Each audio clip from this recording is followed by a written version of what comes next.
All right, y'all. Welcome back. Welcome back to the Truth Seeking Network. So I'm gonna make this video. I've been thinking about how did how did America acquire its land? Oh, who who did they purchase the land from? Because we know that the indigenous Americans or my people, or our people, were here first, and I'm gonna prove that. I already proved it through my past videos. And there's just so many people on TikTok, social media, all over the place. You can't name them. We are learning our real history here. But the question that remains, who did the US government purchase America from? And do they really own this land at all? Do they have rights to America, to the land? Does the federal government own America? Do these states own America? And where did they purchase it from? Because even the people they purchased it from, they didn't own the land themselves. So how do they own America if none of them own America? They're not the indigenous people that were on this land. And nobody indigenous sold them the land, but yet they own the land. And so it doesn't make sense. So I was just doing my little investigation because I started really thinking about that. How did America, how did the Europeans come over here and take over America and own this land? Because who sold it to them? For instance, we didn't, our people didn't care about money. You understand what I'm saying? We didn't need their money. So there's nobody with a, look, I got a suitcase, full of, here's $24 million in this suitcase. Here, let me give you this money. And you're gonna, and and who is the person that owned all the land? It's about millions of acres. Entire whole states. Who is this one person that sold these people the land that said that now they own it all? And what happened to the original inhabitants of the land? Because this has to be told. Because a lot of this history is simply his story. It's not real. It's not factual. And so on my page right here,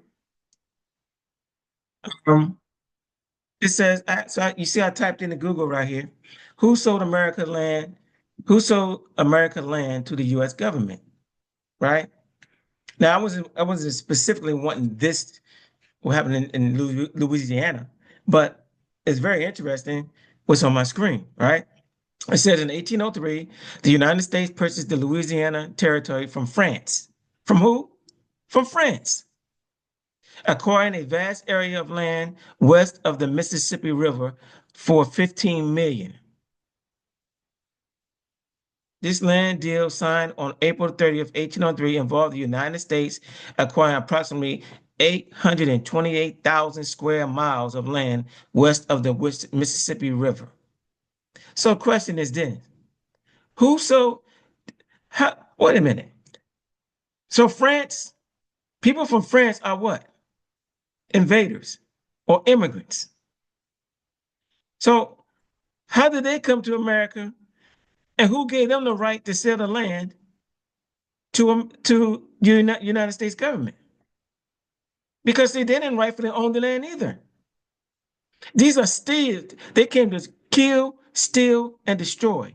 These people came over here, kill, steal, and destroy. They stole this land. This land was in their land to sell. So that's like a thief stealing a valuable says the valuable statue, a golden statue. He went and stole it, and then he sold it to another person. It's still a it's the statue is still stolen. In other words, none of these two parties. So if I purchase something stolen from another a party that stole it, neither one of the parties still own it because it still belongs to the original owner who never sold it to any of them. They took it. So they sent their armies. And doing this video, I'm going to show you the French, the Dutch, the British, all of them came here. The Spaniards, all of them came here, and they came in from Europe, conquering and taking over America. You talking about the biggest Holocaust in history happened right here in America. They wanted to remind you of the one over there, in the 1940s. With those people, I'm not going to say y'all know exactly what I'm talking about, but nobody wants to mention the one over here that happened right here in this land. And it was the biggest Holocaust ever. And they came with the Catholic Church. And if you didn't bow down to the Catholic Church and become a Christian, you were either subjugated in your own land, that means made a slave in your own land, or you were murdered. You were simply wiped out. And these people came over here and wiped out the elders. They wiped out the elders, murdered them, slaughtered them. Your history is gone. They came over, they wiped them out, and you got the children left. Then they told those children that we got y'all from Africa. And they made sure they gave them children the Bible. And they told them about Jesus. And yet, most of y'all don't know that your people fought against Christianity and fought against that, and a lot of them died. But when you have no more elders, and now the immigrants, the people who came here, the invaders came here, and now they're pushing their religion, and that's why you have a church on every corner. That's why you have a building. And this video is not about Christianity, by the way. So, but I'm just showing you something. That's how Christianity became the main religion in America, because they brought it here when they came here. And then the name of Spain, the Spaniards who all go all the way back over to the Catholic Church, where they were told to subjugate these lands. And most people don't know that real history. But y'all, I don't have to go through it in this video because I'm not. Y'all can look this stuff up yourselves. It's out there in the open. All this takes is a little research, and y'all can find the information. But check this out here. So I'm gonna get back to this. So the United States paid France 15 million for the territory, which was roughly 4 cents per acre. Yeah, it was a big windfall for France, right? Because they stole the land in the first place.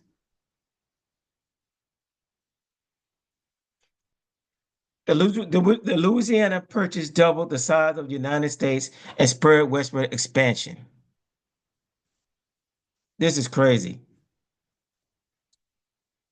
So it says, what country sold the land to the U.S.? France. What was so? So where in history were the French people? Were they the then indigenous Americans? Hmm? How did French people become indigenous Americans to sell to the United States? This was all a game. This was all a ploy. These people came over here and stole everything. And now they call themselves Americans. But the name America originally applied to who? The copper color races that were originally found here, or that's what they say, found here. Because then, again, we were not found here. This was our land. They act like they found, that's like you found a dollar bill on the ground. Oh, look what I found. Where'd you get that from? It was there when I got here. No, we were already on this land. And we were civilized people. That means we didn't go around warring or killing each other or murdering each other or sending armies in and wipe out each other, because we were civilized. And the fact is, the majority of our people now are good today. And we ride down south and you see people and they just sitting in the waving at you. You don't even know them. Everybody friendly. How you doing? Waving at you. But how did I know they were friendly? Hmm? So let me show you something. So we're gonna go back to, let's see if I can get any more on this page first before I take off. Okay. So it says in 1803, they bought it from the French on this page, right? So what I'm gonna do first, I'm gonna go back to Giovanni Verrazzano because it's gonna be very important. Because now Giovanni Verrazzano, he was the first explorer that went to the upper United States, up in the Americas, and he gonna tell you what the indigenous people look like. He gonna tell you what they saw. He gonna tell you if these people were savages or friendly. Okay, and this is this. So I'm gonna put in Giovanni. That is the King Francis, right? And I've showed this before, but there's a reason why I'm showing this again in this video. Just stick with me. All right. So here it is. This is Giovanni Verrazzano. And this is a letter to King Francis. And this is written in 8th of July, 1524. Okay. This is before a transatlantic slave trade. Because remember what they say that the slaves arrived in America in 1619. The first, and talking about in the upper United States, they said the African slaves arrived in 1619, which we already know that's a lie. Okay. So this is his letters, and I'm not going to read all of it. Y'all can read this. Okay. I'm going to skip down to where you're going to see the people and what they look like. Now, listen very carefully. Now, you're going to see why he says here, seeing the land. Okay, here we go. Seeing that the land continued to the south, so as not to meet with the Spaniards. The Spaniards. Why did he say the Spaniards? This is Giovanni Verrazzano, and he's writing to France because the Spanish, the Dutch, the British, all of them were invading America. And as we're gonna see, I'm gonna show you later on in this video, you're gonna see the Spaniards also are here doing the same thing, pillaging, murdering, and killing people and taking over the land. They did the exact same thing. So all these people, and then what they're doing, the United States government has bought land from these people who stole land. So they purchased land from each other, but they're all coming from Europe. All of them coming from Europe. Different parts of Europe, they came to America with the Catholic Church, which brought Christianity. And these people were Christians. That's what y'all Christians need to understand. These people, all these people who came over here were Christians. And they came over here with that. Y'all need to get that up here. So they all came here and they were stealing and pillaging our cities and lands. And they bring armies here. So we wasn't just getting it from one side, from the French only, not the British only, not the Dutch only, or the Irish or anybody else only. All of them were coming, invading different areas. And that's why people speak Spanish. They speak Spanish down there now because the Spanish took over those parts. Parts of Louisiana, they were speaking French, Creole. All right. So let's keep going.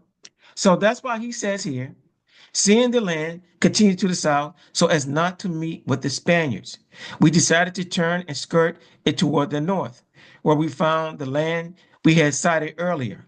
So we anchored off the coast and sent the small boat into the land. We had seen many people coming to the seashore, but they fled when they saw us approaching. They should have fought y'all. Anyway, several times they stooped and turned around to look at us in great wonderment. We reassured them with various signs, and some of them came up showing great delight at seeing us and marveling at our clothes, our appearance, and our whiteness. So they were white people, or what we call, yeah, Caucasian. So were the French. So were the Spaniards. So were the Dutch. So even the Chinese people were coming to America. They came later on. And you would see them in California and places like that during the gold rush. All of them was coming here. But these people were Caucasians. So how can the French sell land to the United States if they didn't own the land either? So right now, this land is not owned by America because it was stolen land. Even until today, this is stolen land. They do not own this land. So how in the world are we paying taxes and we owe money and we pay it to our IRS and these government agencies? Why are we paying the money? We're the indigenous people of this land. This is our family land. This is our ancestral land. We have been for thousands of years.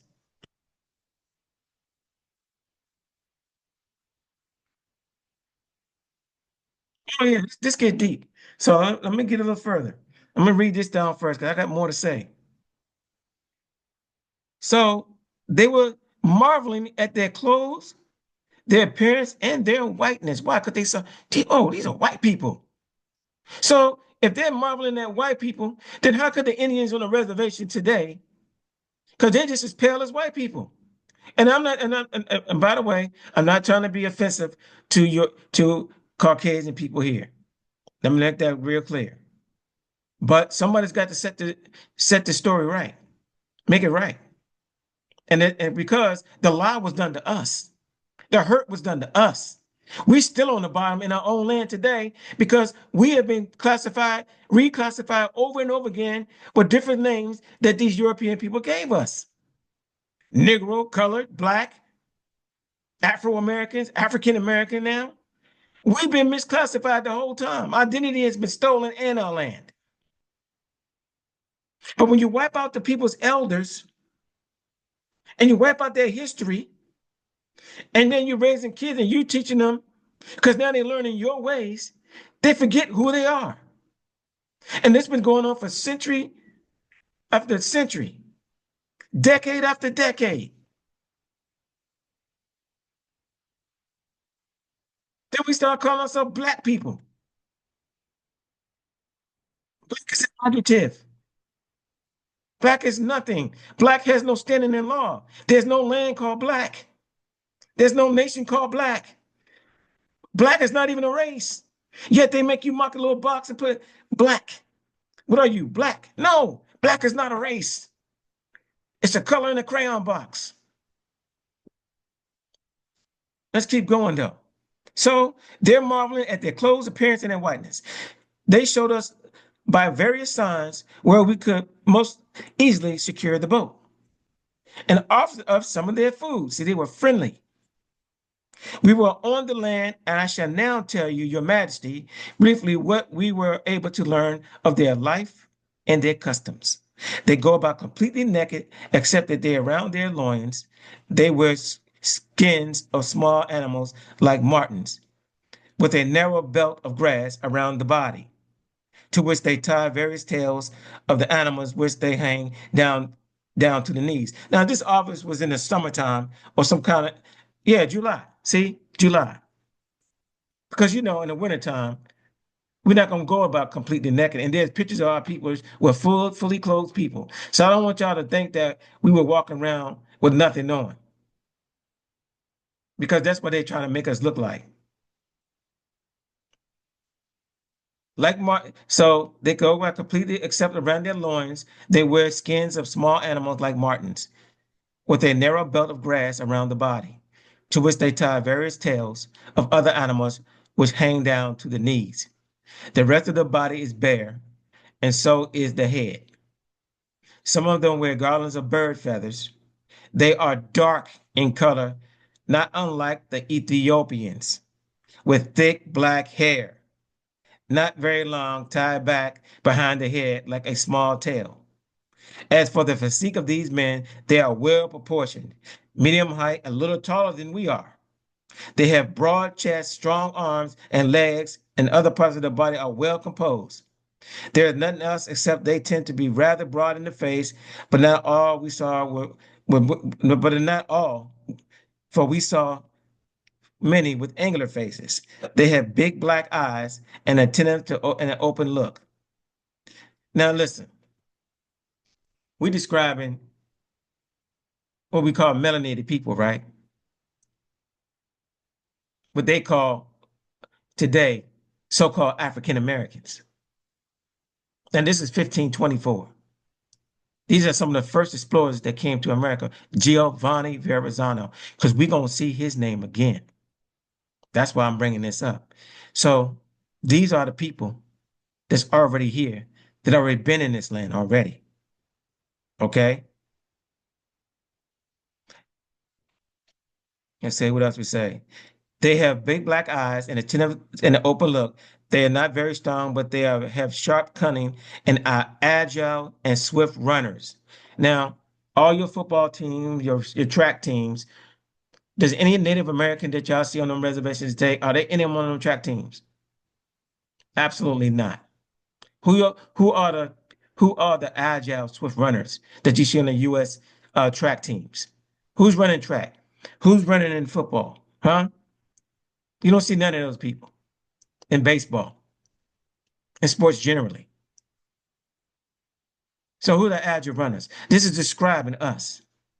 And I'm not going to read this whole thing, but I'm showing you with the people that they saw here. Giovanni Verrazzano saw so-called what we call today black people, which is a misnomer because that's what they called us.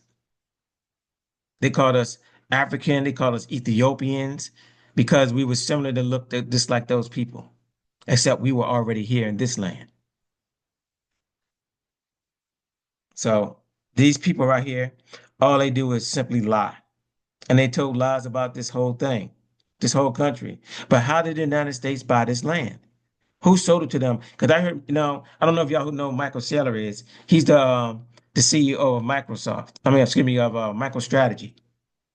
And you probably see him in some of my past videos. He's the one that's buying up all the Bitcoin right now. And he always uses the analogy that I think he said something like most of America was bought with just $40 million. So that always bothered me when he said that. Like, but who sold this land to you? Because I know the indigenous people didn't sell you land.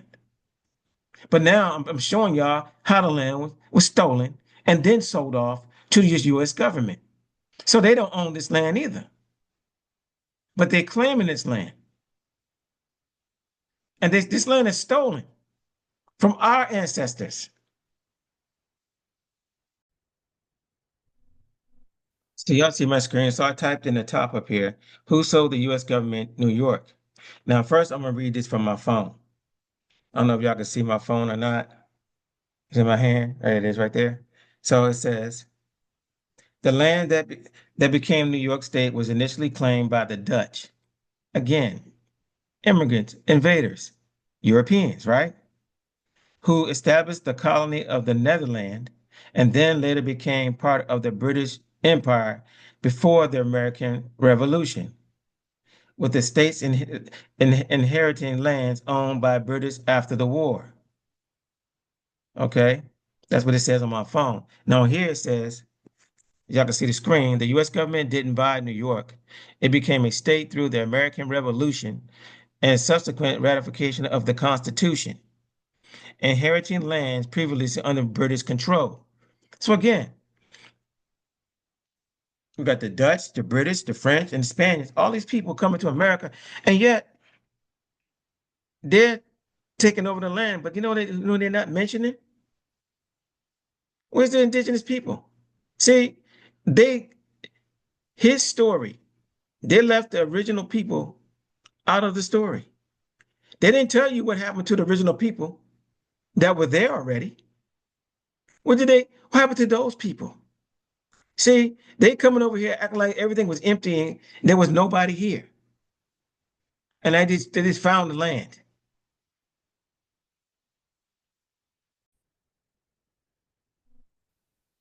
found this land, right? But there were people here. There were cities 5 times bigger than London already here. And these people were civilized, our people. Let's keep going. Okay. Before the American Revolution, the area that is now New York State, including New York City, was part of the British Empire. How? How was it part of the British Empire? See, they are all in cahoots here. How are they owning this when they don't own it? How did the British people come to America and claim that land and said it's theirs? Who did they get it from? There were millions of people on this land before they got here. The biggest Holocaust in history happened right here in the Americas, right here. After the Revolution War, see how they just go in their history?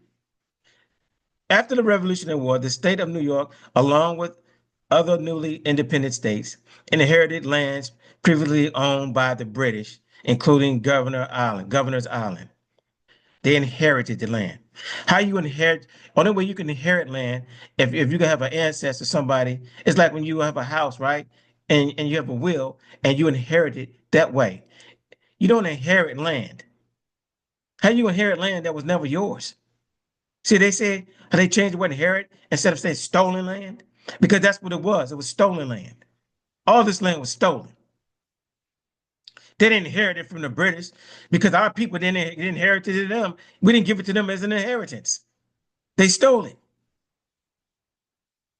The federal government didn't purchase the land from the British crown, but rather the state of New York inherited the lands in the aftermath of the revolution. Oh, so I guess after the war, it became theirs. New York, like other states, ratified the U.S. Constitution, becoming part of the newly formed United States. The newly formed United States. All these people are in cahoots. Because let me tell you something. The people that came from Europe, these immigrants, all that came here, the invaders, the pilgrims, all of them, they're from British. It's the same people. See them stories that we hearing, like the Boston Tea Party. They talking about they dumped the tea, they dumped the tea in the water, and the harbor became like turned brown because of all the tea because they didn't want to pay the king's taxes. We being taxed more than so. How is it? They talking about they wanted freedom and religious freedom. That's all bullcrap.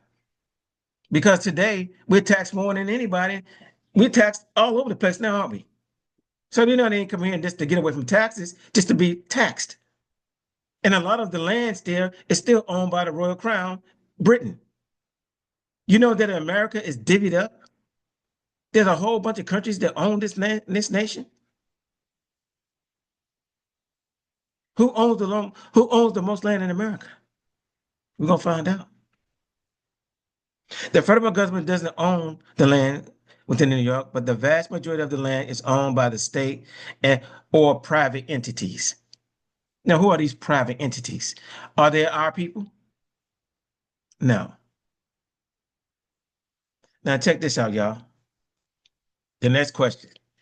Who was New York originally owned by? Let's listen to the name. European discovery of New York was led by Giovanni de Verrazzano in 1524. The same person who wrote the letters back to King Francis, what I just told y'all about. Now, he described the people that were already here in that letter to King Francis. Yet, nowhere what we just read, you don't see no mention of those people, our ancestors. Nowhere. Nowhere.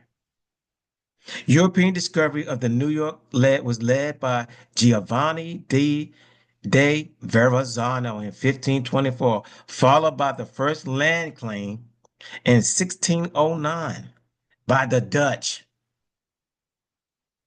As part of the New Netherland, the colony was important in the fur trade and eventually became an agricultural resource thanks to the patroon system.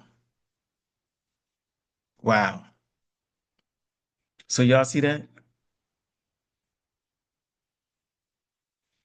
Now, who bought New York from the Indians? There we go. I'm gonna get into him in a minute. But I'll read this part for you. Some historians, the tale of Peter Minette purchasing the island of Manhattan from Native Americans is true, while other historians consider it to be somewhat apocryphal in nature. Peter Minuit was the director of the colony of the New Netherlands, who is famous for orchestrating the purchase of Manhattan in 1624. Now, I'm going to get into that next. But first, let's see who owns all the lands in America before I get to that. Because I'm going to show you that that's another false story. That's another false story. No, not our ancestors did not sell them Manhattan for $24.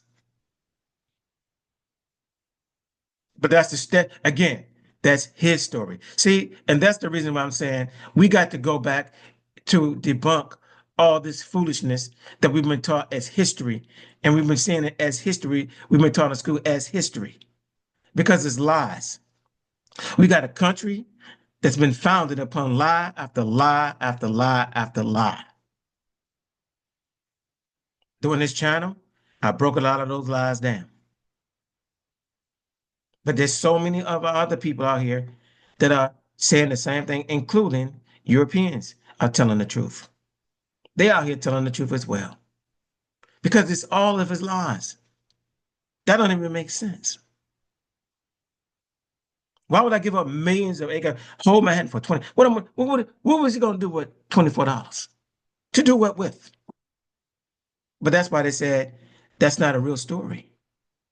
But like Michael Saylor goes around and he said that all the time. It's like when they purchased in Manhattan for this such amount of money, but nobody sold them that for real.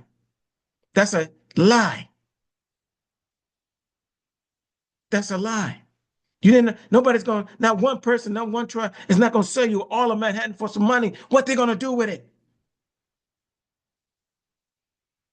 But it wasn't just money. I think I'm gonna pull it up and show they said some furs and this and that. Nobody's gonna sell them all that. But then you're gonna see in the real writings, the person says actually that they were misled. They thought they were just trading with them. They wasn't trying to, they came over here to kill, steal, and destroy. And so they had them, I guess they came to this trade. And that's what they thought they were doing, just trading. They knew nothing about this paperwork they were doing and sign off these treaties and whatnot. Or you sign on the contract saying, I'm gonna purchase this, I'm buying all this. No. But you can't even do that anyway because that doesn't make sense because all the other places they came and conquered, destroyed, and stole the land. But yet you said you bought this one in Manhattan for $24. That sounds stupid.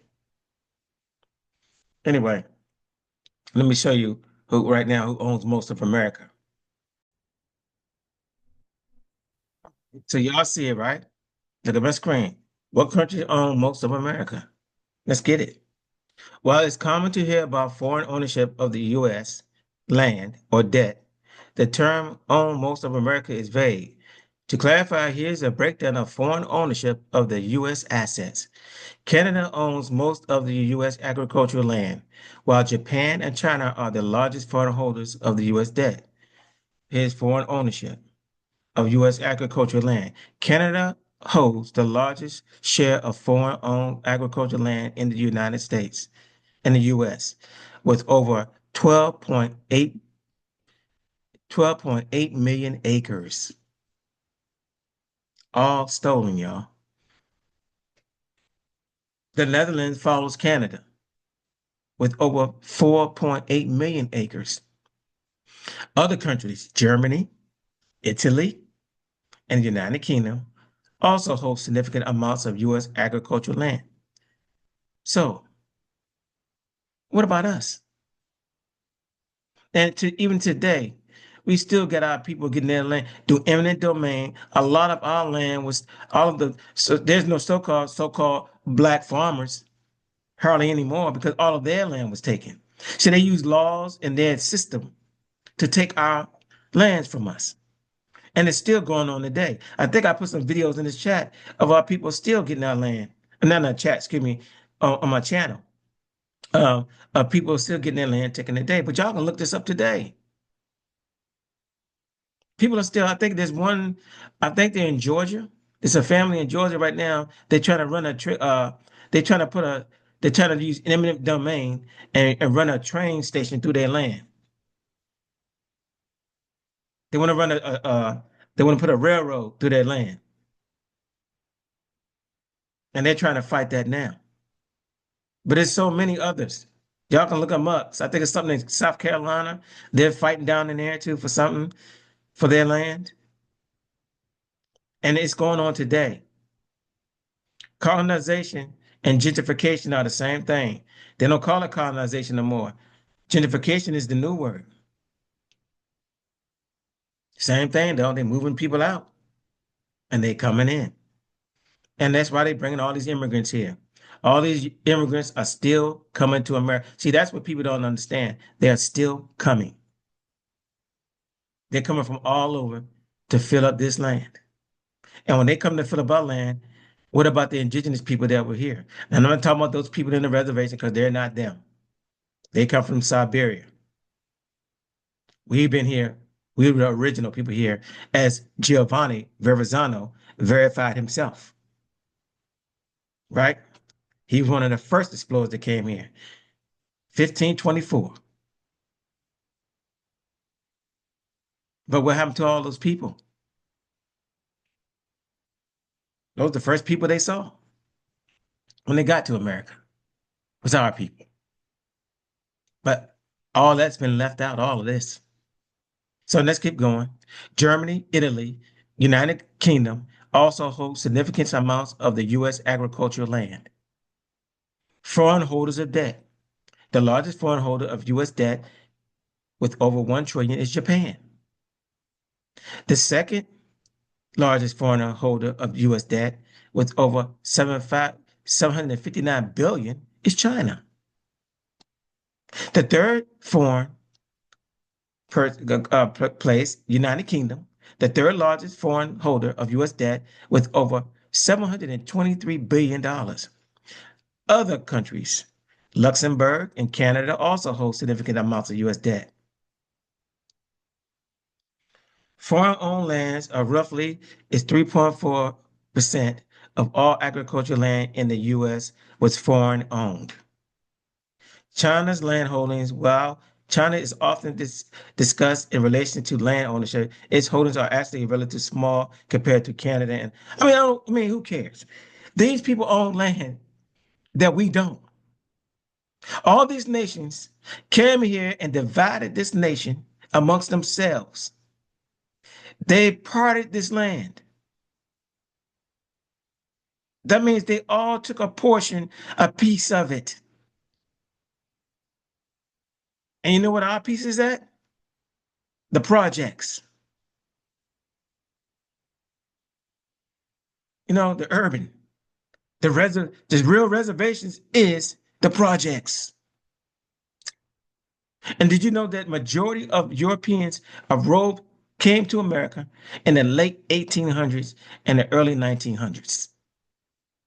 And on big old steamships by the millions through Ellis Island. Y'all can look it up yourselves. You can look this up yourselves.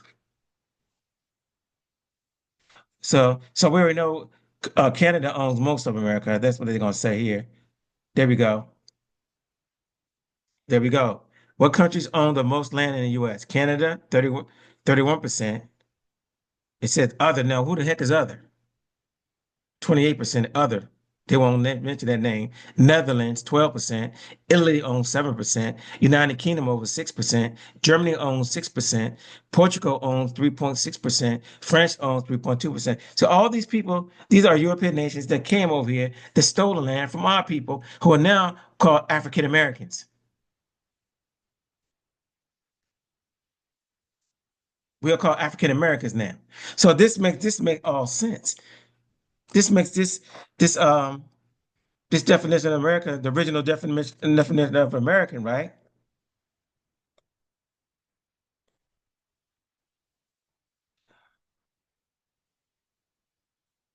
Definition of an American, right? So that's it right there, but we're gonna go to the original. See, this is what they try to say now. Originally refers to Aboriginal peoples of the Americas or Native American discovered by Europeans in the Western Hemisphere. Over time, the term evolved to also encompass residents of North America of European descent, and later, specifically those from the United States. So, it originally applied to, so who are the Aboriginals? Aboriginals are dark-skinned people who the same people that Giovanni Verrazzano saw in 1524. But these people, it originally, we own the land. In other words, this is our ancestral home. We are not from Africa. We didn't come in by slave ships. All those are history. Those are lies. And now these people came and stole the land from us, put us in ghettos, and what we call the projects. What is projects? A social experiment where they pump in drugs, guns, alcohol, the church. Make sure they put a church on every corner.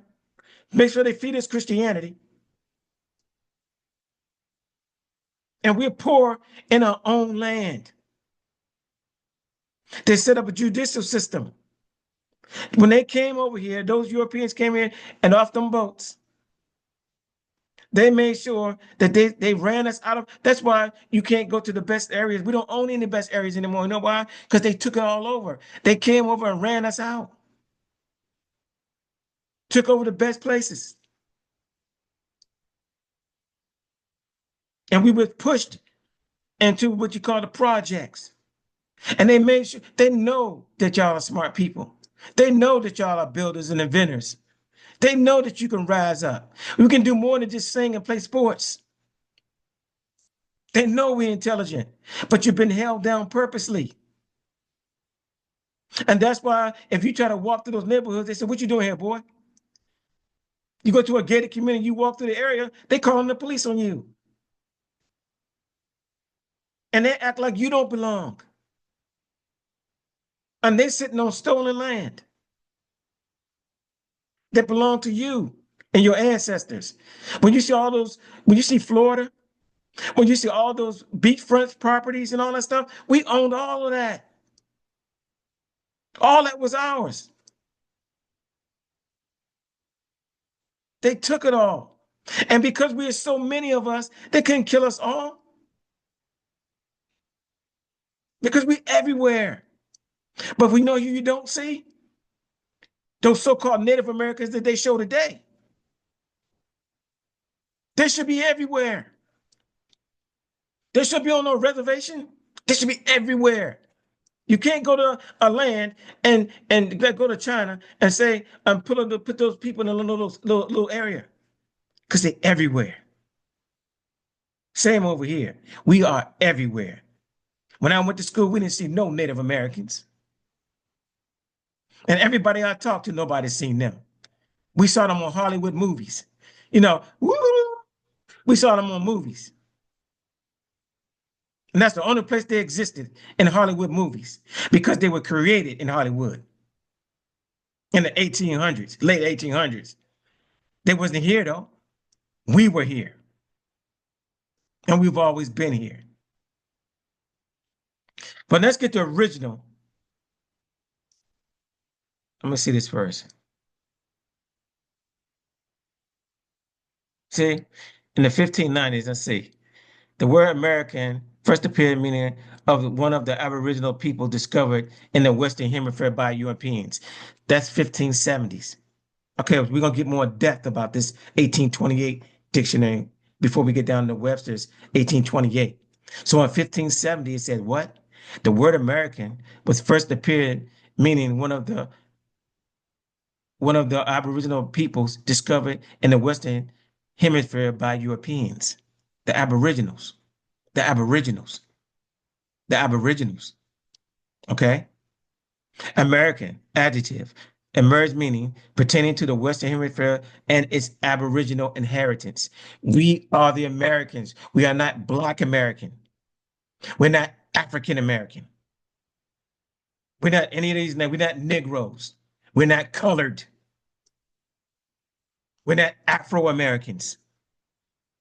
We are the Americans. We are the only Americans. But it's originally applied to us. You know why? Because they stole our land. They stole our identity. And now our people are calling themselves Black people, which is a misnomer. In 1765, the meaning expanded to include residents of North America of European, originally British descent. So now you be seeing it in 1765. Then now it started applying to Europeans of British descent. So now the Europeans, once they stole and fought and took over the land and killed our people, they became Americans. But how can we say people from Europeans? How can we call Europeans now Europeans because they're in Europe when the same Europeans are the same Europeans that came here and now they call themselves Americans? They still from Europe. They're still Europeans. But now they're Americans. You talk to them, I'm American. No, you're not. You are not an American. I'm an American.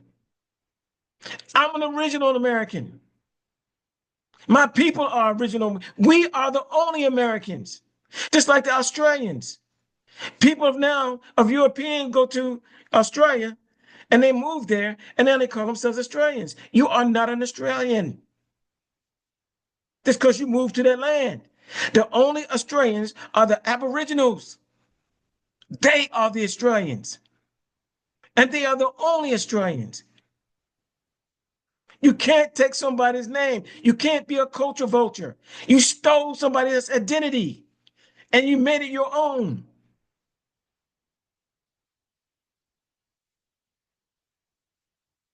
The meaning expanded to include residents of North America to 1765, originally British descent.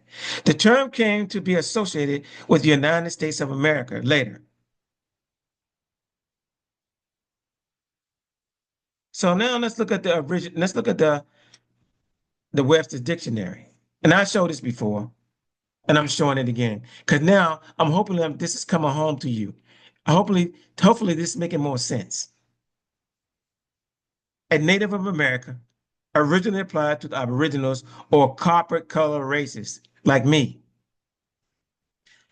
found here by the Europeans, the British, as we just read, the Dutch, the Spanish, the French, but now applies to the descendants of the Europeans born in America. So now the European, like Noah Webster is here, now he's an American.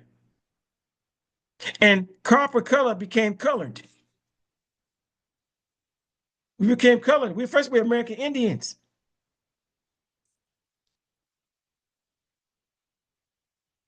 But now they became Americans.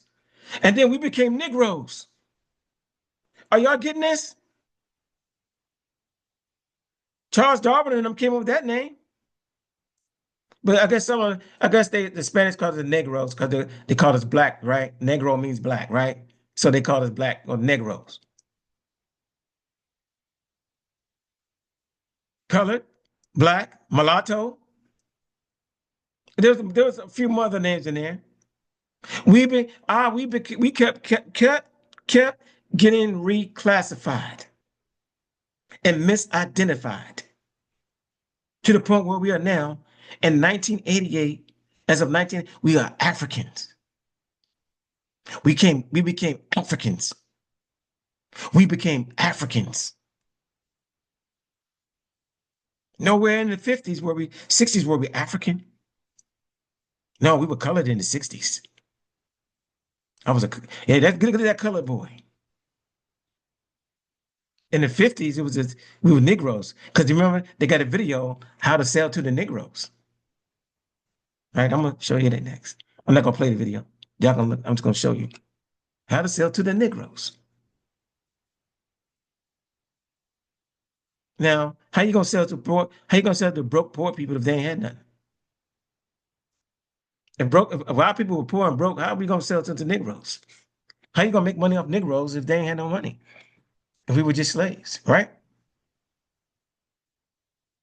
But now the Europeans, the same Europeans who call themselves and that's who call themselves Americans today, and that's why they so tight today with Europe, the British Crown. They own this land. You pay your taxes to IRS, they own everything. But we, as American Indians, the original people, we should not be paying taxes. But y'all gonna pay taxes because you keep calling yourself African American. See, when you say you're from Africa, you give up the rights to your own land because you're saying I'm from somewhere else. I'm an African American. That means I'm from Africa because you brought me here. And I'm an American now because you don't know your history. But hopefully I'm opening your eyes to the truth on this video so you can see it for yourself. Our land was stolen from us. And we're paying taxes to a illegitimate government on this land because they got their land from thieves from Europe as well, who came over here and stole it from our people. They murdered, killed, steal, and destroyed. And then trust me, this stopped back then. This is a continual thing that's been going on. The race wars of the 1800s and the 1900s, they were still shipping millions and millions of Europeans from Europe over here. And the majority of those men, they sent men at first, raiding the towns, burning them up. They chased us out and they slept in the same bed that we got out of and took over our cities in the middle of the night. Some of the places were burnt down, never to be heard of again.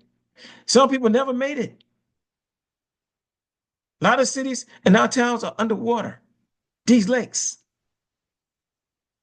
This is real American history. Our history. Then they got the nerve to give you 1 month, call it Black History Month. How are you black now? When the original definition tells you that you are the American. I just read all those definitions. You are the American. Not them, you are. They came on the ships. Not us. They did. We've always been here. So most of y'all don't understand and don't know that the Europeans understand there were cities here and towns here already. It wasn't woods and trees where all these Europeans were coming to fulfill. Understand that. See, that's what we got to get in our heads. There were cities here. There were buildings here. Some of these old buildings they can't duplicate now. But these houses were here and were taken over by Europeans. And so during the 1800s, a large wave of European immigrants to the United States occurred driven by factors like economic hardship, political instability, and religious persecution, with the majority coming from the northern and western European countries like Ireland, Britain, and Germany. Listen,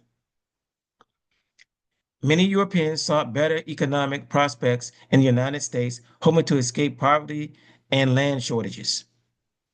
Some immigrants fled political instability or religious persecution in their home countries. The United States westward expansion and availability of cheap land also attracted immigrants. Why was the land cheap? Because it was stolen land. But again, where's our people? See, the history excludes us. Where were the slaves at? If they were just getting out of their own slaves when they were immigrants themselves. See, they were still coming off the boat. And a lot of those slavery stories are not what they said. A lot of it's mostly prisoners of war, not slaves. And a lot of y'all families weren't slaves. As a matter of fact, a lot of y'all were picking cotton because we were farmers. because that's what we did. People from Africa didn't know how to come over here and work this land. They didn't know what we grew over here, but we did. That's why we were able to work the land because it was ours. We know how it grew. We know it grew here, right? So the United States westward expansion and the availability of cheap land also attracted immigrants, right? The first wave, this wave primarily consisted of immigrants from Northern and Western Europe countries, including Ireland, Britain, and Germany. And this was from the 1840s to the 1880s. You see, the majority of them were just getting here. We're just getting here. Now here's the biggest wave right here. And this is where the majority of the race wars started after the fact. Because remember, the United States is gigantic. So even though they were stealing land and did all they did, there were still millions of us here. And we still own parts of the city that when I grew up, there was parts of areas where I only saw our people. Okay. We didn't see nobody else but our people. And they own all the houses, the little mini stores and everything. But now that's all changed.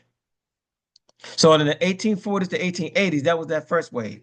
But here's the wave where a lot of the race wars started. There's this one right here, the 1880s to the 1910s. This wave saw an increase of immigrants from Southern and Eastern European countries, such as Italy, Greece, and Russia. Ireland, the Great Famine of the 1840s led to a mass exodus of Irish immigrants to the United States. Germany. Many Germans sought economic opportunities and religious freedom in the United States. So, the question is, well, all these people are coming here, they're not mentioning the people. It's like we don't even exist. But we don't exist today, do we? Because remember, black has no standing in law. We don't exist. Last one hired, first one fired. Police brutality. The projects, the ghettos, you people.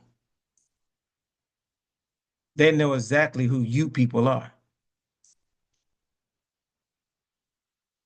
And you've been misled by the education and curriculum that's going on in these school systems. That's why when you go to the judge system, when you go to fight a case in a courtroom, we always have issues. Something that should be already done. Like they got to protest and march to get so-called justice. Why? Because the system was not meant for us.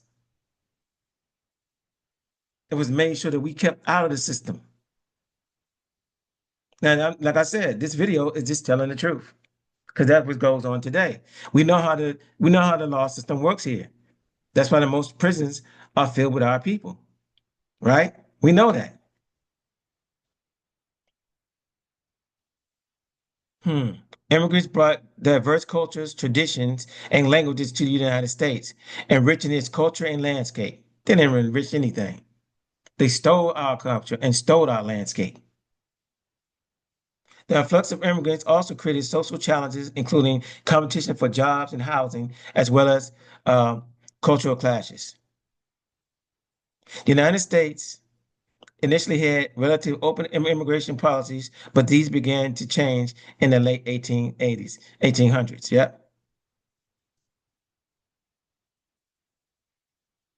In 1875, the Supreme Court declared that the regulation of immigration was a federal responsibility. So I see all these people coming into America on them ships. Look at them all. All these Europeans coming through Ellis Island, here's German immigrants.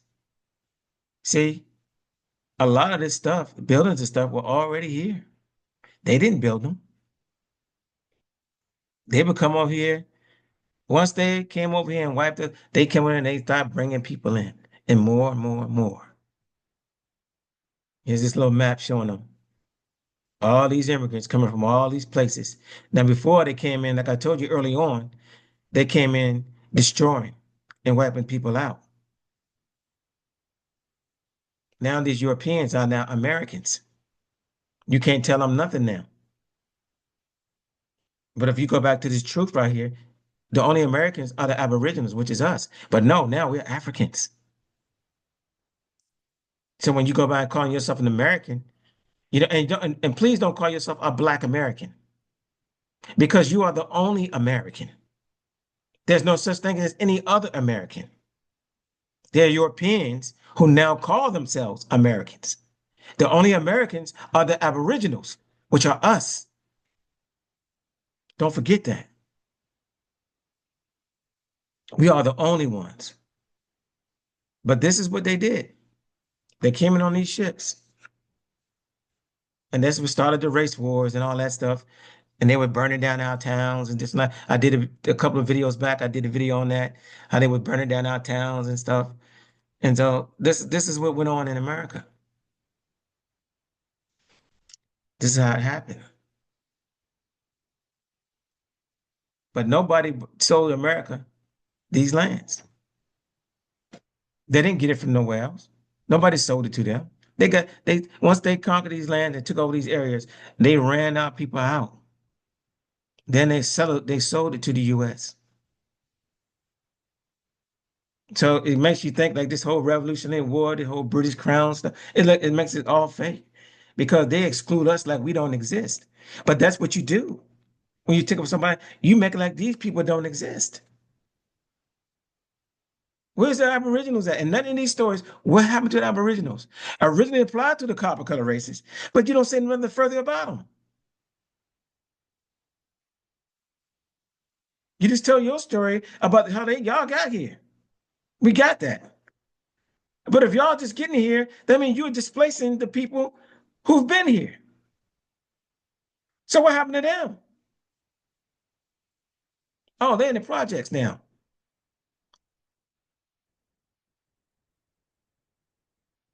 That's why you don't own anything. It was all taken. And you were never meant to own anything. But we shouldn't be paying no taxes. And that's a fact. We should be paying taxes in our own land.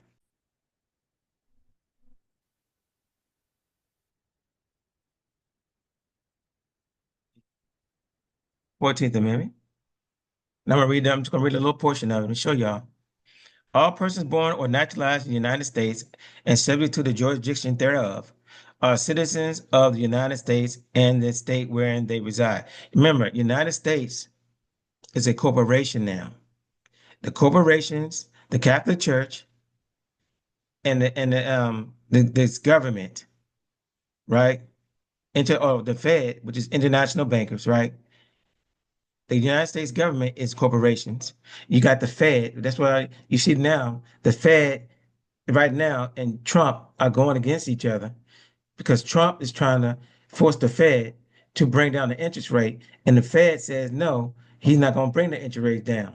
Remember, and then Trump said he wanted to fire the Fed, and the Fed said you can't fire me. Jerome Powell said you can't fire me. Why? Because he worked for the international bankers. The international bankers is the federal government, which are not federal at all.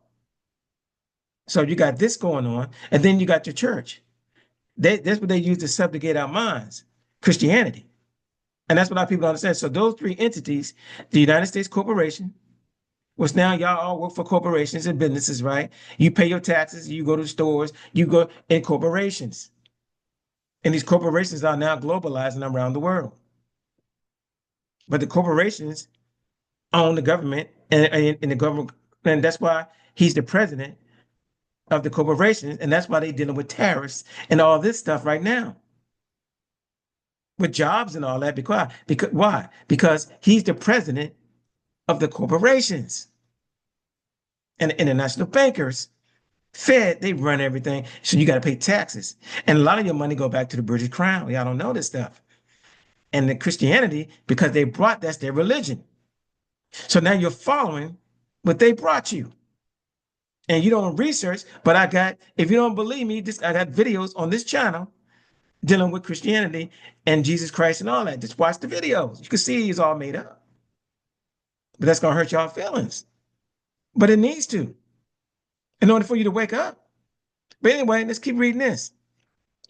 So, no state shall make or enforce any law which shall abridge the privileges or immunities of citizens of the United States. See, that's why you don't want to be a citizen of the United States. We're indigenous. When you become a citizen of the United States, you're talking about a corporation to work for the corporations. Nor shall any state deprive any person of life, liberty, or property without due process of law, nor deny to any person within its jurisdiction the equal protection of the laws.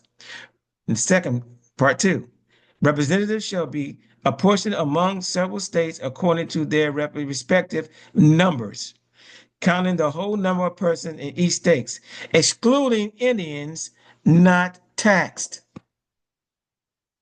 Why? Because these are citizens coming from Europe, want to become U.S. citizens.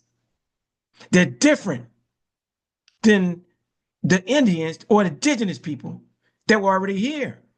You can't tax an Indian or an American, the person, because it's our land. We should not be taxed. But in order for them to hear that from you, they start calling you copper color. I mean, they called you black people. They called you colored. And the Racial Integrity Act in 1925 by Walter Plecker. Y'all got to look this stuff up. If you wouldn't, all people became colored. Colored.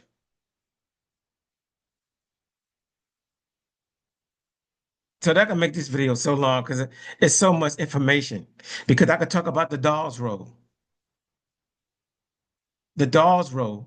Doing that right before that time. That's when you said. So if your family member, I think it's from like 1898 to something to 1906 or something around that time frame. I may have got the time frame a little off. Your family member had to sign on a Dawes Roll. Now, what is a Dawes Roll? A Dawes Roll is what the United States Corporation came up with, and anybody who signed on the Dawes Roll, those were recognizable as Indians, American Indians. And a lot of Europeans, they call them what we call $5 Indians. They signed on the Dawes Roll. And you had that many years for your family to sign on this Dawes Roll. And only those who signed on the Dawes Roll right now are recognized as American Indians. And then those people who signed on the Dawes Roll don't look like us. We wasn't the ones that signed on the Dawes Roll. So they became your so-called Native Americans, which that name didn't come out to the 1960s or the 1970s. All this is true information. But those people, those are the people now, descendants on the reservations. But they're part of the 5 civilized tribes. This is a government organization. What I say?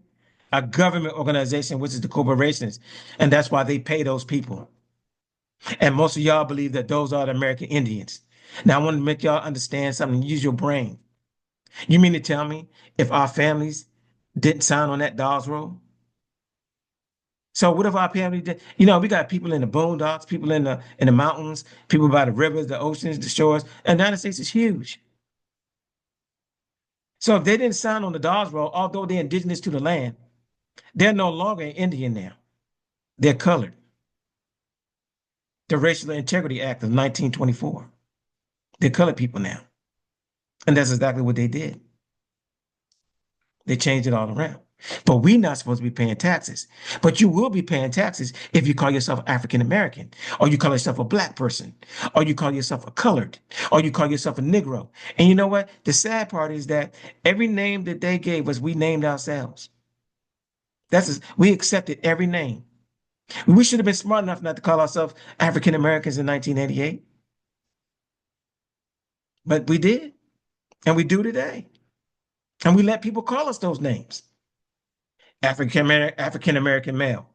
You became all the way from an indigenous person to this country to now you are African American. The European is now not European. He's now the American, and you are something else. Been misidentified, misclassified the whole time. And now you're somebody else. And they have full control now. So we're not supposed to be paying taxes. But if you don't know who you are, and we can't get enough of y'all together, because y'all too silly, y'all want to be black. I'm black. I'm proud. You know, there was fighting words back in the day. I'm black and I'm proud. They always use entertainers to mislead us. You think they didn't use James Brown? I'm black and I'm proud. Say it out loud. We start calling ourselves the colored man, the colored people. All these names they gave us. Now y'all believe y'all came from Africa. There are no slave ships. No slave ships. Now we saw those people coming on ships for real. We saw them on real ships, right? We saw them on airships. But where were the slave ships, huh? Let's see. Let's look at slave ships. What kind of ships we gonna see? Let's look at the images. Look at this. None of them real. All depictions of a ship. You want to tell me that people came on a boat like that? Hmm? Look at that. Look at that.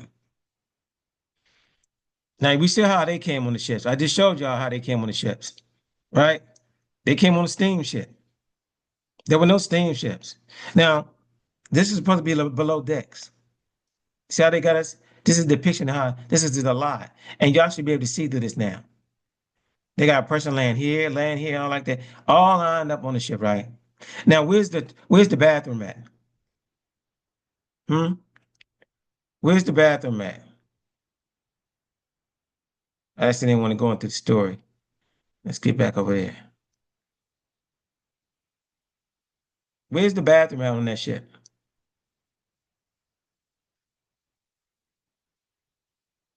Let's see. How many people is gonna survive a ship like this? There's no air conditioner. There's no bathroom. They're all chained up in the bottom of a ship. 4.5 months at sea in 1749. Now, Europeans barely made it here from Europe. But then they got us chained in the slip, showing this on the ship right here. We chained in the bottom of the ship. And we all chained in 400 deep. Where did they store their water and their food at? There was no Clorox bleach. There was no Tide. There was no cleaning agents because remember, the Europeans, they brought disease everywhere they went. They didn't take baths. So how you go to a country and 100 hurricane infested waters to go 4.5 months out in the Atlantic Ocean to pick up these people to bring them back over to America when you barely made it here from England? Make it make sense. See, all you got is the pictures of slave ships. See, that's all you have, and which didn't exist, by the way. You ain't gonna take a sailboat across the hurricane-infested waters and bring 12 million people back. But when you go through the census, you find out there weren't even that many people here in the first place, according to them, their people. So as you can see, all this history is lies. It's lies. And these are just depictions of something that never existed.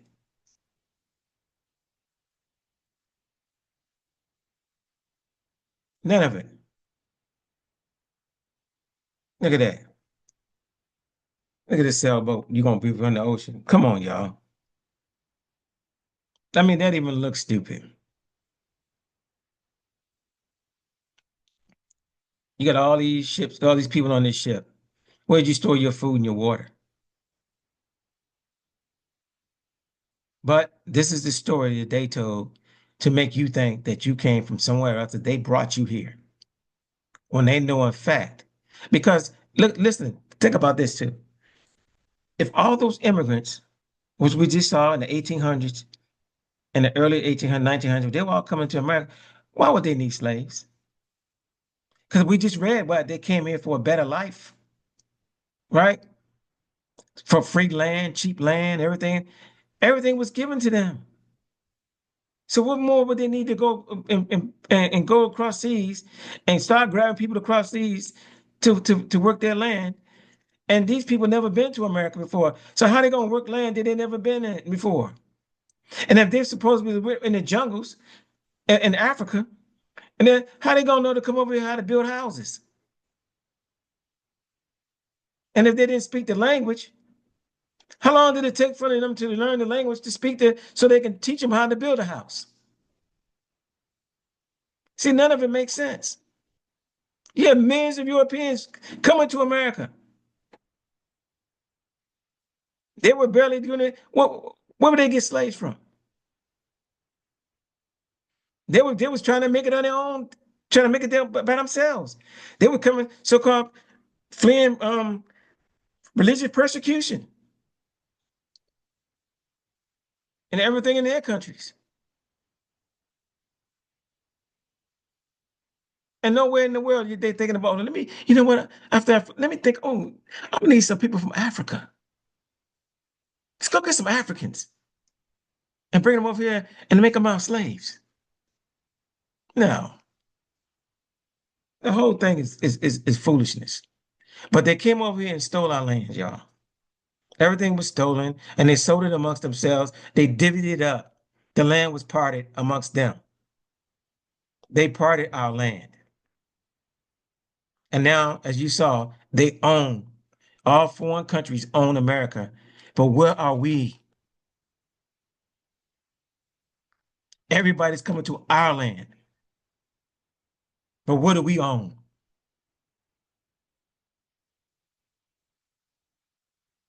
You think you got a good job. That's what your thing is. I got me a good job. I'm good. I got some money. I'm a football player. I'm an NBA player. Whatever. If you know the true history of your history, this is your land. None of us should be paying taxes. We're not freely coming from African like the African people coming over here today. But all those people are coming here. They're not coming here. They're not coming here for you or me. Not one person came over from Africa talking about, hey, let me go back and let's go find our long lost relative. None of them looking for us. They come over here to make a fortune. They come over here to get rich, to make money to send back to their own people. All immigrants are coming to America, and you making these people Americans. You cannot become. You can be a citizen, but you cannot be an American. Just like I can't be a Chinaman. I can go to China. I can move to China, but I can never be a Chinese person. I can go to the Philippines, but I can never be a Filipino. And the same vice versa. You can't come over here to become an American. American is not a word. We are the Atlanteans, the indigenous people that were always here, and we had tribal names. You cannot become us because we are the only Americans.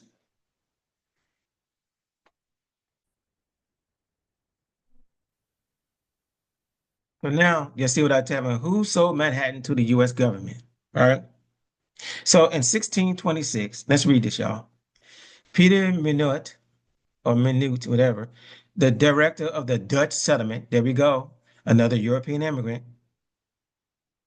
another European immigrant of New Amsterdam, later New York City. So they said it was called New Amsterdam first, but that's probably a misnomer too. New Amsterdam acquired the island of Manhattan from the Lenape people, the Napi people, for an amount equivalent to $24 worth of trade goods, not the U.S. government. Peter Minot, representing the Dutch West Indian Company, see, a corporation, purchased the island of Manhattan from the Lenape, also known as the Canarsie people. Let me see him with this little tab at the end of it.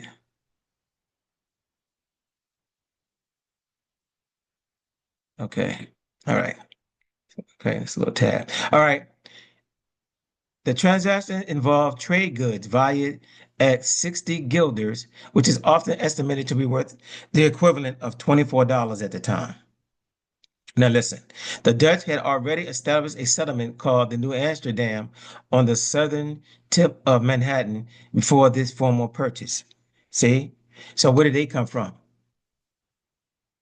Now, again, that means we read earlier In 15, this is 1626, 1524, Giovanna Verrazzano. He was involved with the New York, but he was one of the first explorers to come to America in 1524. This is right here over 100 years later, 1626. So they were still coming in. Once Giovanni Verrazzano, they found America, everybody was flooding in, flooding in. It wasn't just Columbus in 1492 because he never made it to the mainland.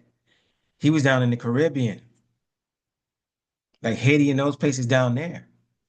But still, those are still indigenous American people or indigenous to the islands because those islands, all those islands are parts of the mainland of North and South America. They're in the Western Hemisphere, and those were melanated people also. So they're indigenous to this land, to this side of the hemisphere, just like we are, because we were going back and forth trading with those to the Caribbean, from Florida to Haiti to we was doing our people were trading back and forth a long time before the Europeans even found this area. So let's keep going. New Amsterdam. So they called it New Amsterdam.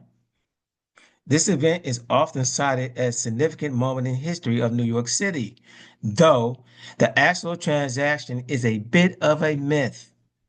No, it ain't a bit, it is a myth, with some historians suggesting that the Lenape did not understand the concept of land ownership in the same way as the Europeans. See, they thought they were just doing a trade, messing with this trading. They didn't understand. They would never sell their land for some furs and for a couple of trinkets and give them millions of acres of land for some trinkets. When they understand there was gold here already. We had furs already here. We were doing trades already. They were just trading with the Europeans. And so here we get another trickery. They didn't sell them that land. They stole the land. Just like today, when you got what's his name? What's the brother name? From Parliament Funkadelic. He wanted a what do you call advance on his pay. And he went in and signed for an advance on his pay for his next album, or something like that. And the person who was in charge, they tricked him. He ended up signing his rights over to all his music. So even till the day, and he fought years in court to get his music back. So when you hear all his songs, Atomic Dog, One Nation Under a Groove, Knee Deep, all those songs, The Mothership Connection, all those songs that he made, Aqua Boogie, he don't own the rights to his song. Yet a lot of people use his music and understand most people don't know that he don't own the rights to his own music. And that's what Prince was fighting for and everybody else. That's why he changed his name. It's the same old trickery. And so when I hear Michael Saylor saying that how the Indians sold Manhattan for $24 and the compound and rate and all that stuff, that's a false story. It's ridiculous. That land was stolen from them to kill, steal, and destroy. And that's exactly what happened here. The Dutch West Indian Company was chartered Dutch trading company that established colonies in America, including the New Netherlands, which included Manhattan. See? And they started colonizing. What do I mean? They started putting colonies of their people here. And they're from all over Europe. And now all these Europeans from that side of the world are now Americans. And you can't tell them no different. But this is their history. Our history is that we are the Americans. Their history is that they're descendants of Europeans that are born in America who are now called Americans. And that's a fact. And lastly, let me see.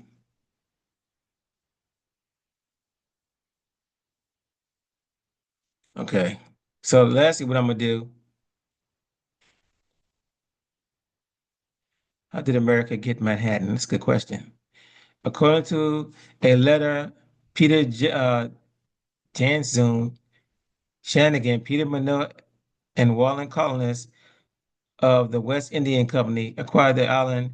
Okay, we just read that for 20 for $24, 1626 from unnamed, oh, wait a minute, unnamed native people who are believed to have been Carnets and Indians of the Manhote in exchange for trade goods worth of six. See, now they call them the Lenape people up there. See, like I said, even in their own stuff, it's all made up.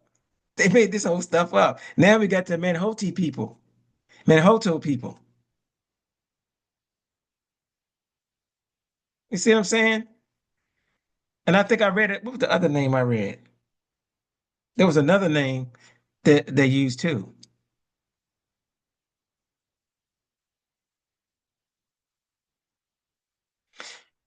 And so now what the Lenape Manhattan began to lose their homeland. And it has been said that in 1620, the Lenape sold Manhattan to pretty much director for 60 guilders, about $24. Okay. So anyway, I'm just showing y'all that's a lie. Okay.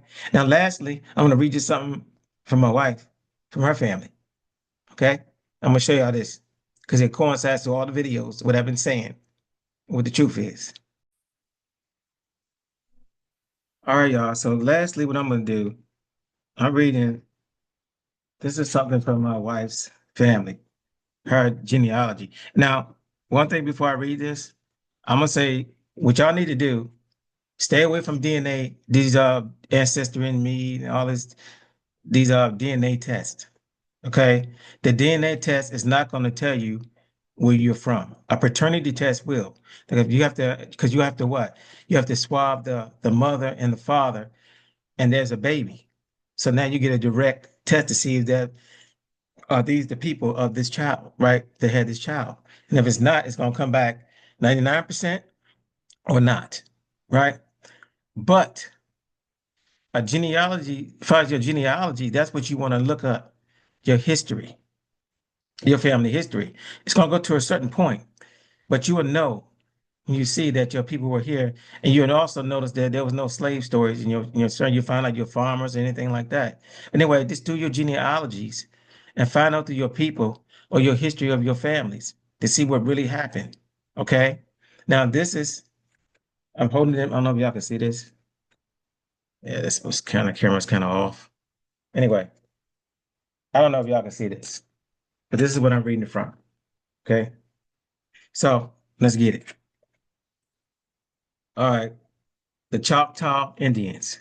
In researching about my family, I found out that my great grandmother on my mother's side of the family was Choctaw Indian. For many generations, the Choctaw Indians lived in Alabama and Mississippi.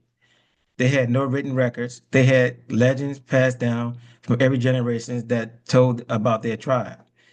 One was about how they chose a place to settle. The tribe came from the northeast. The prophets told the tribes there was a fertile land and good hunting in the east. The leader, Choctaw, had a sacred pole that would tell him where to settle his people. Each night, he would drive the pole in the ground.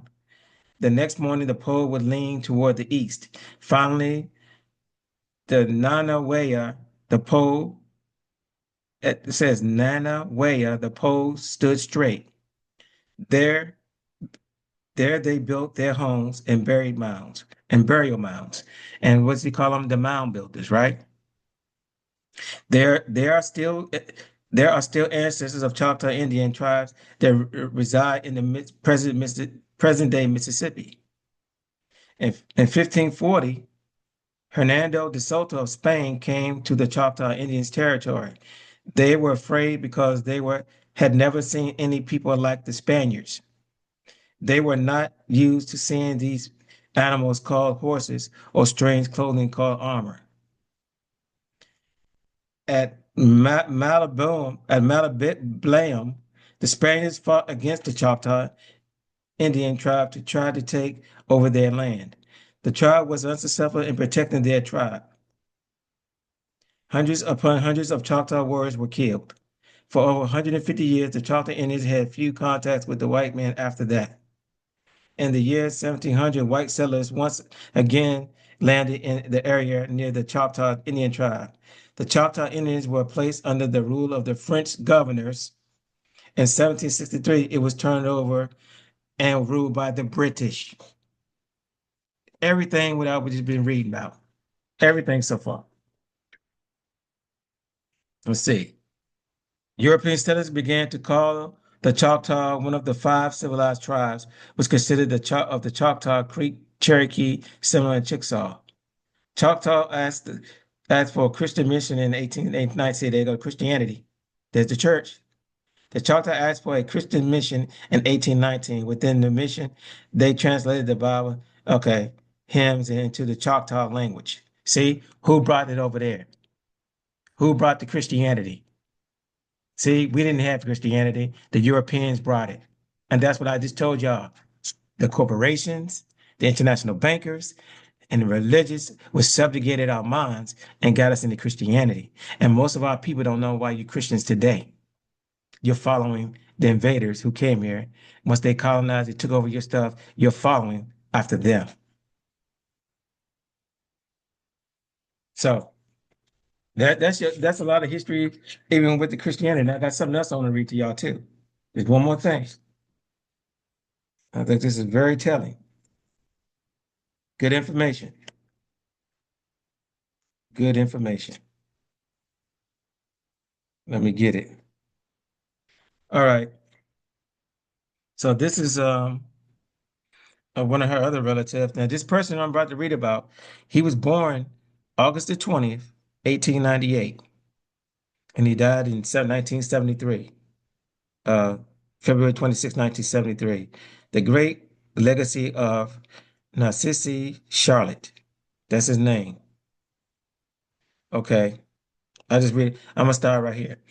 When Pop gave up farming, he moved the family to Opelousas in the early 1950s, where he worked for LaFawn, the son of a funeral home, making vaults and digging graves for white folks, where he remained until retirement.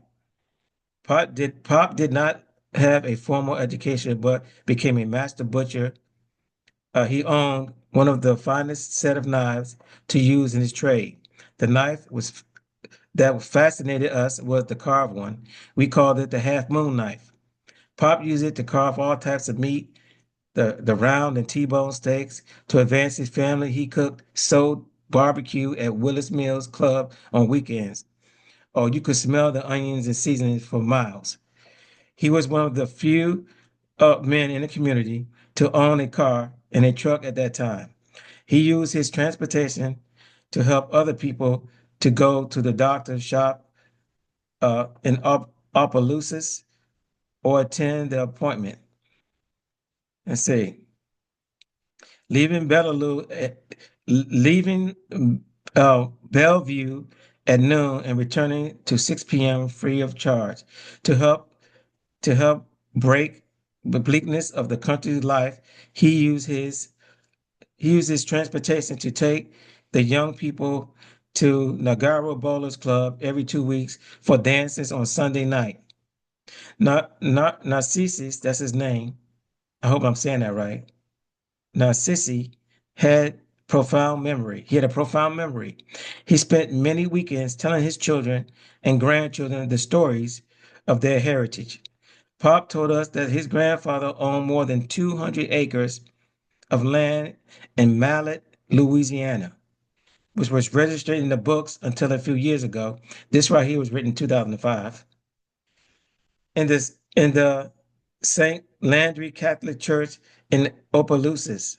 However, he had deeded 40 acres of land for a Catholic church to be built on this land in Mallet, which still stands there today.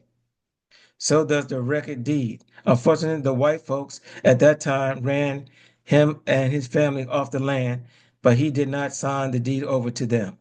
Now listen, he's telling this to his kids. Remember that he's talking about his grandfather, and he was born in 1898. So he was saying, telling his kids that his grandfather owned 200 acres of land, and the white folk came and ran them off their land. The 200 acres was gone. So that matches everything which I've been reading so far. And That just shows you who the landowners of America are.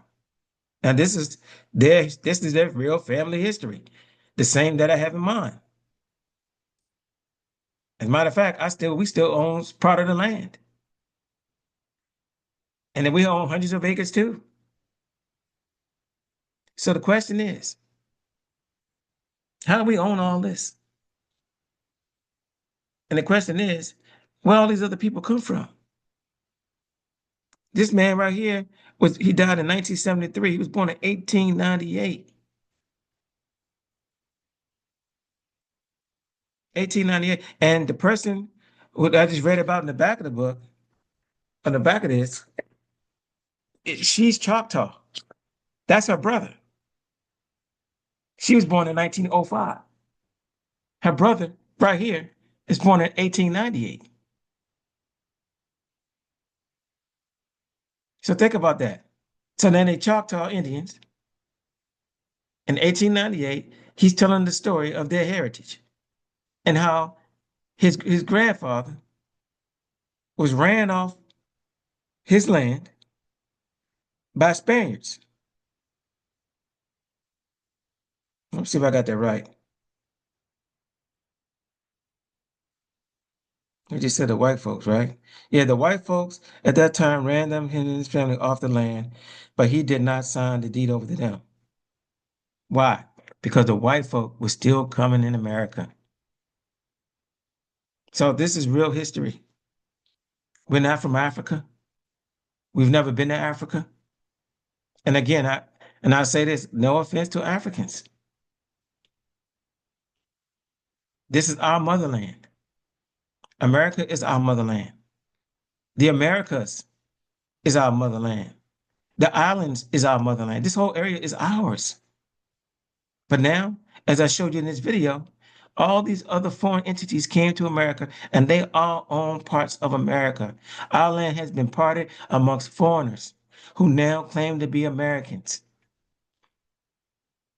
That's why they own most of the corporations. That's why when you go look for a job, you got to get a job from one of them. You're lucky just to get a job. You're trying to survive to feed your family, not realizing that the whole land, all of America was yours and your ancestors. We had it all.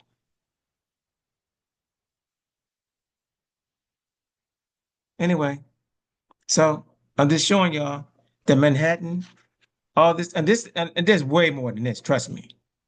This video will be 5 days, 6 days long if you go through all the land and show what really happened here. But this is just a little glimpse to show y'all that we are the Americans. The definition of Americans states that we are Americans, and we're not supposed to be paying taxes in our own land. The true immigrants, the people, and they're still coming here, y'all. They're bringing it. Every time somebody comes to this country, understand this, they're displacing you. When they bring somebody else from another country to get a job here, they're taking it from you. When they live into a house, you're not living there. When they're buying the land because they're allowing them to have the money to make the money, make more money than you.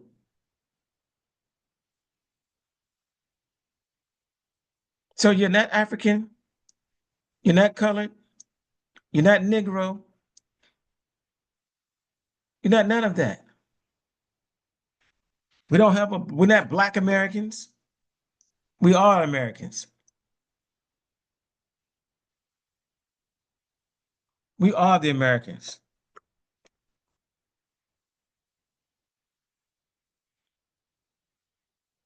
Okay, hold on a second, y'all. Yeah. I want to show y'all the last thing. I'm out of here. Okay. Y'all see this? So Roots came out when I was a kid in 1977. It aired. It was a miniseries. But now most people don't know that Roots was not a true story. Yet they play that movie every year, brainwashing our people to make us believe that we came from Africa. In 1978, a year after The Roots was made, Harold Corlander, a white author, he wrote 9 years earlier, made a book, a fictional book. That means it's not real. He made a book called The African. And in that book, The African, lots of roots stories came out. And look, here's the original newspaper right here. Look, see this little corner? Right here at the bottom. Here's the front page. Look how big this is. But right at the bottom, they stuck it way at the bottom. Roots plagiarism suit is settled. And you see how small that is? And yet every year they play Roots. They show the root story that we came from Africa, that white people brought us in from slave ships. And it's simply not true. It's not true. So he won, Harold Corlander won over half the rights of Roots, which back then in 1978 was over $650,000. See, Alex Haley settled the lawsuit yesterday by acknowledging that this is 78, y'all. So why didn't they tell us? Why didn't they make this? Why in so-called Black America? Why wasn't this posted everywhere so that we all could see it? No, it was hidden in the bottom of a page, and most of us don't even know. Some people still, a lot of actually regurgitate. I hear so many videos. I watch so much stuff on YouTube and social media about, yeah, I hear people talking about, well, y'all brought us here. We need to go back to the mother. Y'all brought us here. And I shake my head. Y'all, they're so ignorant. But I can't really blame them because that's what they believe. That's what they've been taught. But there's so many of us that are trying to show the truth out here to our people. Alex Haley settled a lawsuit yesterday by acknowledging that his world-renowned book Roots contains some materials from a relatively unknown novel about slavery that was published 9 years earlier. See, the settlement ended the 6 weeks trial of a suit by Harold Corlander, a 70-year-old author from Bethesda, Maryland. Oh, he's a European, a white guy, who contended that there were substantial similarities between Roots and his own earlier novel, The African. He sued in federal district court in Manhattan. Wow, Manhattan. And we just talking about Manhattan, right? For more than half the profits of Roots. As the trial was about to reach the climax, was summoned by the opposing lawyers, they issued the following statement: the suit has been amicably settled out of court. Alex had acknowledges and regrets the fictitious materials from The African by Harold Corlander found their way into his book Roots. Under the agreement to settle, the amount of money that will be paid to Mr. Corlander and his publisher, Crown, was not disclosed. But the nature of the case made it seem likely that the amount will be hundreds of thousands of dollars. And yet they play Roots still. And most of y'all believe it. You're not African. Alex Haley was used by the system. He probably was paid money to say that. But Alex Corlander called him out because that was his story of a fictional book that he made. He made that up himself. But they made sure they put that on TV after 1968 when they killed Martin Luther King. They killed him because he started telling the truth about who we really are. He stopped trying to tell a lie anymore. He stopped playing the lying game and started the truthful game.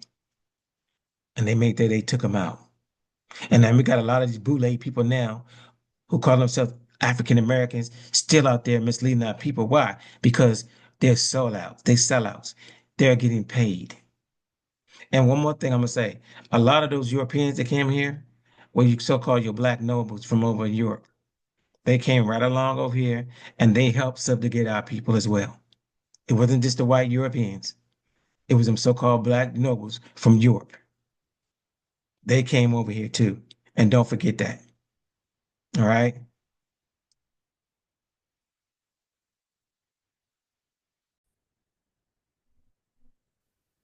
Because however much America strays away from the ideals of justice, the goal of America is freedom. Abused and scorned though we may be, our destiny is tied up in the destiny of America. Before the Pilgrim Fathers landed at Plymouth, we were here. Before Jefferson etched across the pages of history the majestic words of the Declaration of Independence, we were here. Before the beautiful words of the Star-Spangled Banner were written, we were here. And for more than 2 centuries, our forebears labored here without wages. They made cotton king. They built the homes of their masters in the midst of the most humiliating and oppressive conditions. And yet out of a bottomless vitality, they continue to grow and develop.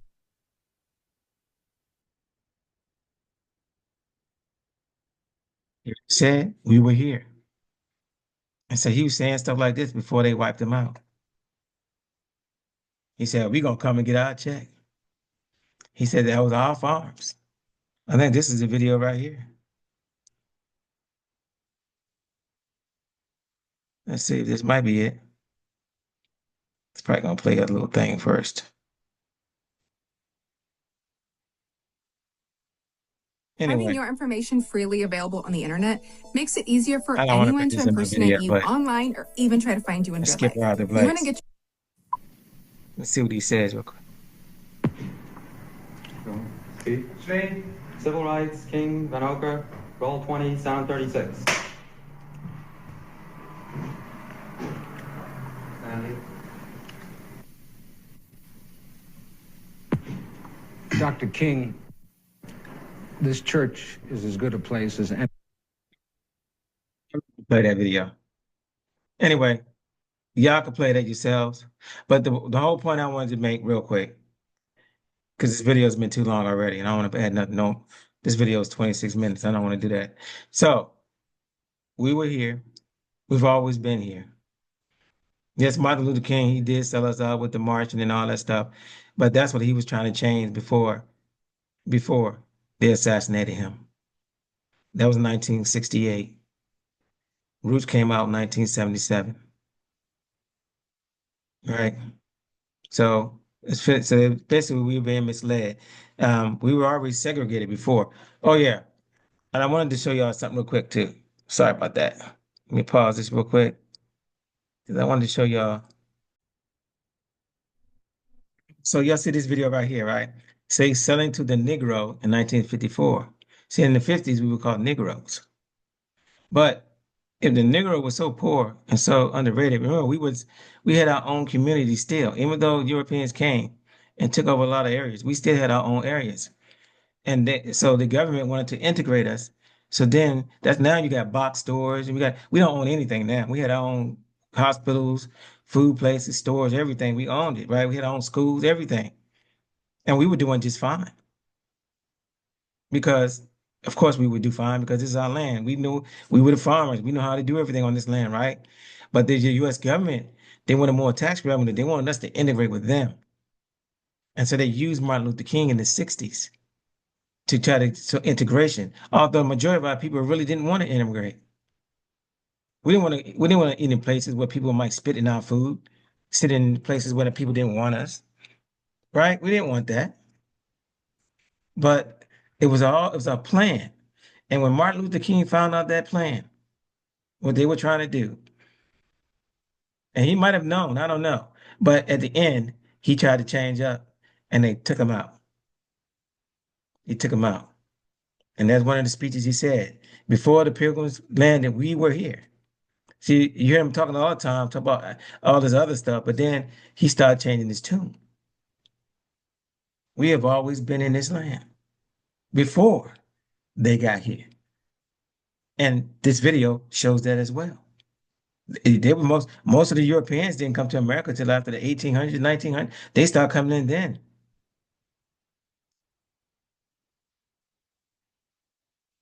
But those things, they didn't mention slaves. They didn't mention no slaves. So anyway, here we go. That's part of my video. I said I would mention this. This is the video. Y'all can look this up on YouTube. How to sell to the Negro. The secrets of selling to the Negro in one word. So, and this is a real video. You can look this up on YouTube. Okay. I'm going to play a little bit of it. I'm not going to play the whole thing. And when I do, I'm going to be expressed in one word. That word is recognition. Now, there's nothing unusual about that. Notice it says sell to the People want to be African, right? recognized. They need recognition. That's basic in all of us. But perhaps because he's had so little of it, the Negro needs even more. He needs to feel important and appreciated. This need is a very real and important one. It shows up even in many of the Negro's shopping habits. Anyone who sells or wants to sell to the Negro customer should know about some of these habits. 3 habits in particular play a big part in every sales transaction. To begin with, most Negroes buy by brand. They ask for products by name. They're quick to turn down off-brands. You see, for a long time, the Negro has been sold a lot of shoddy, second-class merchandise. So now he asks for name brands in order to make sure he gets his money's worth. Buying by brand, that's the first important Negro buying habit. Now for the second. The Negro buys good quality merchandise.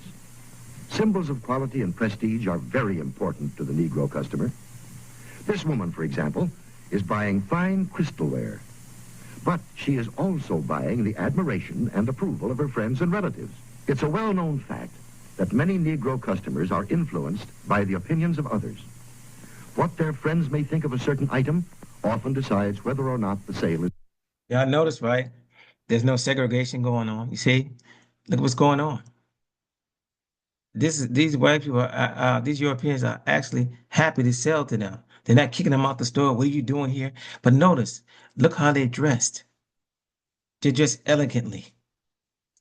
See, a lot of the stuff in history that we've been taught, like the way it is on the movies, is not how it was for real.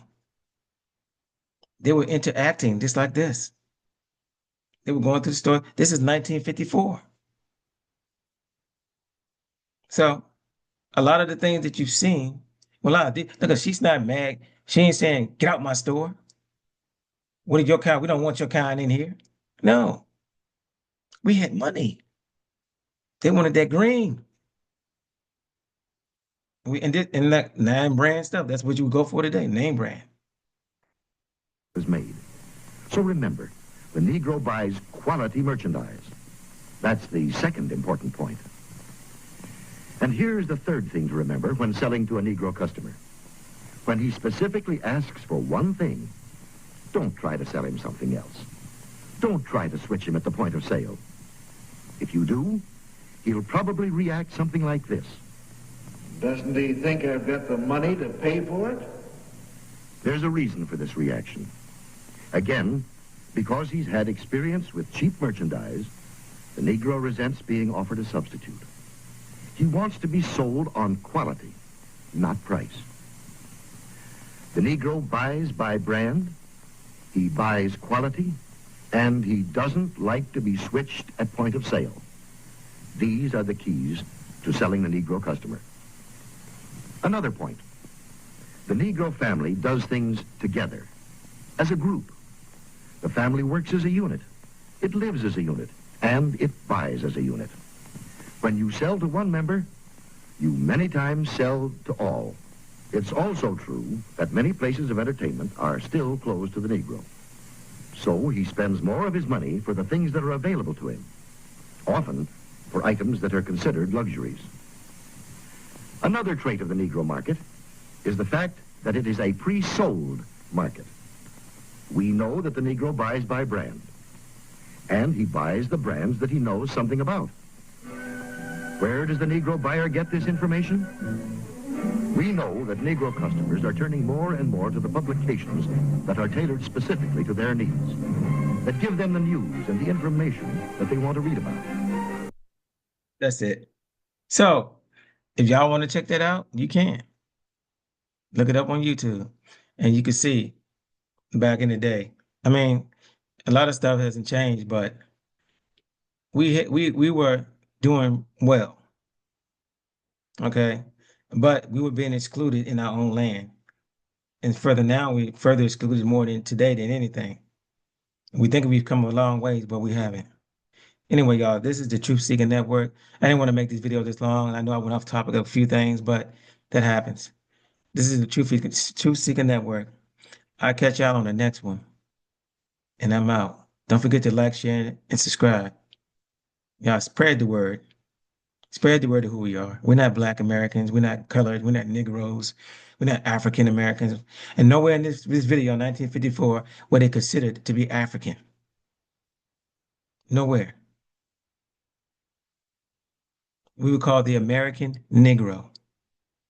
The American Negro. The one was the person, the Negroes, the blacks that were already on this land, the Aboriginals. But the names kept changing. Learn your real history and learn the truth. Peace till next time. And I'm out. Many leading businessmen and companies already know this. That's why so many of them are taking this direct, sure route of reaching the Negro customer. The Vice